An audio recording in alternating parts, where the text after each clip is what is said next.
Hello everyone, welcome back to VR tutorials. ఈ వీడియోలో మనం rich mindset and poor mindset గురించి ఒక కథ చెప్పుకోబోతున్నాం. ఇది మన 9వ కథ. ఇంతకుముందు 8 కథలు మీరు విని ఉండకపోతే ఈ వీడియో క్రింద డిస్క్రిప్షన్లో ఆ లింక్స్ ఇచ్చాను, తప్పక వినండి. మొదలు పెడదామా? ఒకానొకప్పుడు ఒక నగరంలో ఒక కోటేశ్వరుడు ఉండేవాడు. అతని పేరు వర్మ. కడు పేదరికంలో పుట్టి జీవితంలో చాలా ఒడిదుడుకులు చూసి ప్రతి అనుభవం నుండి గడిచిన ప్రతి నిమిషం నుండి పాఠాలు నేర్చుకుంటూ తను ఈ స్థాయికి చేరుకున్నాడు.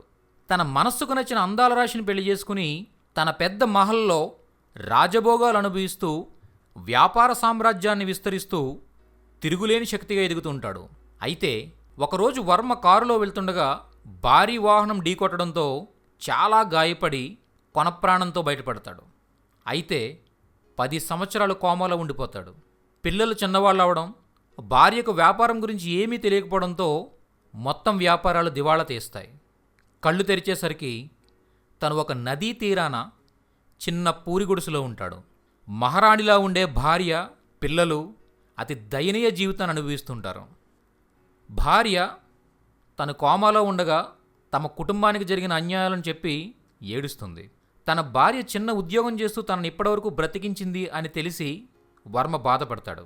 మళ్ళీ జీవితంలో మీకు ఇలాంటి పరిస్థితి రానివ్వను, మనం పోగొట్టుకున్న ప్రతి ఒక్కటి మళ్ళీ సంపాదిద్దాం అని భార్య పిల్లలకు ధైర్యం చెప్పి ఆ గుడిసె నుండి బయటకు వెళ్ళి నదీ తీరంలో ప్రశాంతంగా కూర్చుంటాడు. భార్య బిడ్డలకైతే ధైర్యం చెప్పాడు, కానీ మనసులో ఏదో తెలియని అయోమయం. మళ్ళీ ఎలా మొదలు పెట్టాలి, ఎక్కడి నుంచి మొదలు పెట్టాలి అనే ప్రశ్నలు. అలా ఆలోచిస్తూనే అక్కడే చేపలు పడుతున్న ఒక వ్యక్తిని తీక్షణంగా చూస్తుంటాడు. అతడు చూస్తుండగానే తన బుట్ట నిండా చేపలు పట్టి తన ఎదురుగానే వాటిని అమ్మి డబ్బు జేబులో పెట్టుకుని వెళ్తుంటాడు.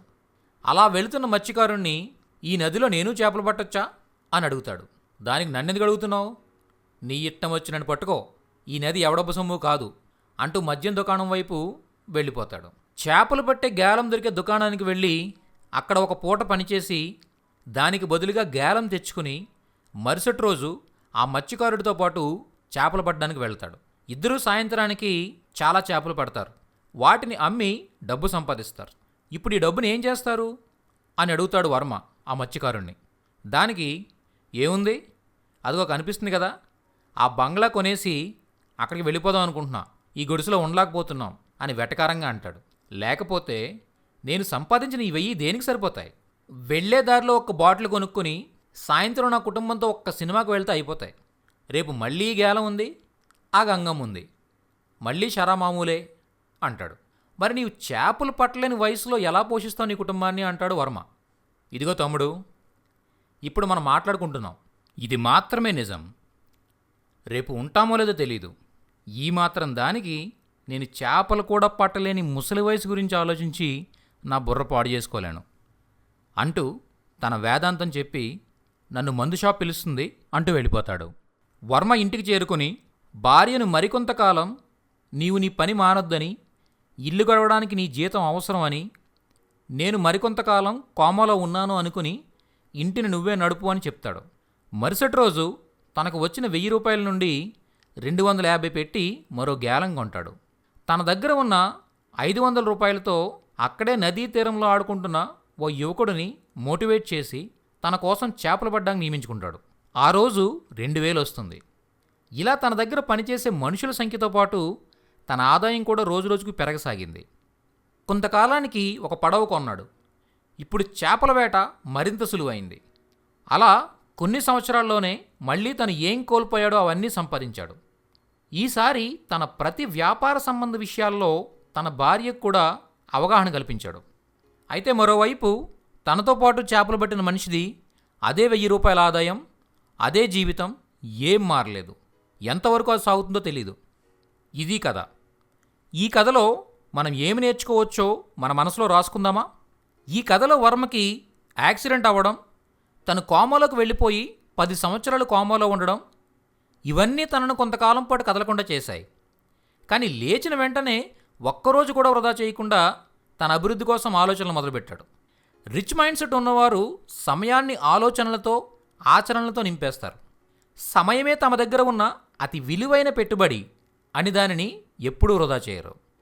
Point number 2, poor mind set ఉన్న వాళ్ళకి జీవితంలో గెలవాలి అంటే గొప్ప గొప్ప అవకాశాలు రావాలి. చేతిలో ఉన్న చిన్న చిన్న అవకాశాలు చాలా చులకనగా కనిపిస్తాయి. రిచ్ మైండ్ సెట్ ఉన్నవాడికి గేలం ముళ్ళుకి గుచ్చడానికి ఒక చిన్న వానపాము దొరికితే చాలు, దానిని ఎర్రగా వేసి విజయమనే బంగారు చేపను పట్టేస్తాడు అవకాశాల సముద్రంలో నుండి. నువ్వు సంపాదించిన ఈ 1000 రూపాయలతో ఏం చేస్తావు అంటే, పూర్ మైండ్ సెట్ ఉన్న ఆ మత్స్యకారుడికి 1000 రూపాయల వెనుక ఒక సారాయి సీసా, కుటుంబంతో చూడబోతున్న సినిమా, చిన్న చిన్న ఖర్చులు మాత్రమే కనిపించాయి. వర్మకు ఆ 1000 రూపాయల వెనుక తను రేపు సృష్టించబోతున్న వ్యాపార సామ్రాజ్యం కనిపించింది. థర్డ్ పాయింట్, ఈరోజు బాగున్నాం, ఇప్పుడు మనం ఉన్నాం, ఇదే సత్యం. రేపు ఉంటామో లేదో తెలీదు. లేని రేపును గురించి ఆలోచించడం ఎందుకు అని చేతిలో ఉన్న సమయాన్ని, రూపాయిని అనవసరంగా ఖర్చు పెట్టడం చాలా సులువు. కానీ అదే డబ్బు నీకు వయసు అయిపోయి సహకరించిన శరీరంతో సంపాదించడం చాలా కష్టం. సమయం అయితే తిరిగి రానే రాదు.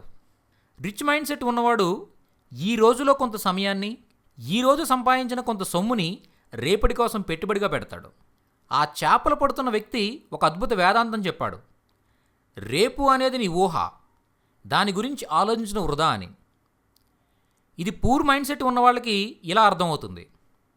అవును, రేపు మనం ఉంటామో లేదో తెలీదు, కాబట్టి ఇప్పుడు ఈ క్షణాన్ని, ఈ రోజుని ఆనందంతో నింపేయాలి అని ఆ రోజును పూర్తిగా సరదాల కోసం ఖర్చు పెడతారు.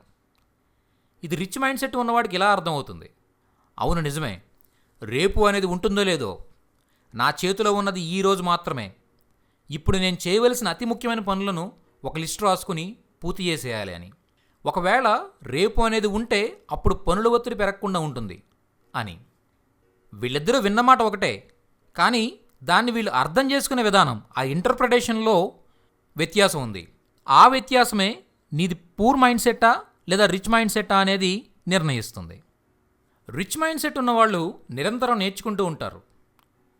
పూర్ మైండ్ సెట్ ఉన్నవాళ్ళు తాము ఇప్పటికి నేర్చుకున్నదే చాలా ఎక్కువ, ఇప్పుడు అనుభవిస్తుందే చాలా ఎక్కువ, మనిషి అన్నవాడు ఎంతకంటే ఎక్కువ సాధించలేడంటూ సరిపెట్టుకుంటారు. 10 సంవత్సరాలు తన కోమాలో ఉన్న, తన ఆస్తులన్నీ కోల్పోయినా తనని వీడని భార్య నిస్వార్థ ప్రేమ తనకు అర్థమైంది. పొరుగువారిని నమ్మి నష్టపోయిన మొదటి అనుభవం వల్ల రెండవసారి తన ప్రతి వ్యాపార సంబంధ విషయాల్లో భార్యను, పిల్లలను చేర్చడం మొదలుపెట్టాడు. అలా చేయడం వల్ల తను ఏ కారణం మీదైనా క్రియాశీలకంగా ఉండలేకపోయినా మరీ పూరిగుడిసలోకి చేరిపోయే అంత దుస్థితి రాదు. రిచ్ మైండ్ సెట్ ఉన్నవారు తనను తానే కాకుండా తన కుటుంబ సభ్యులను కూడా అత్యంత శక్తివంతులుగా తీర్చిదిద్దుతారు.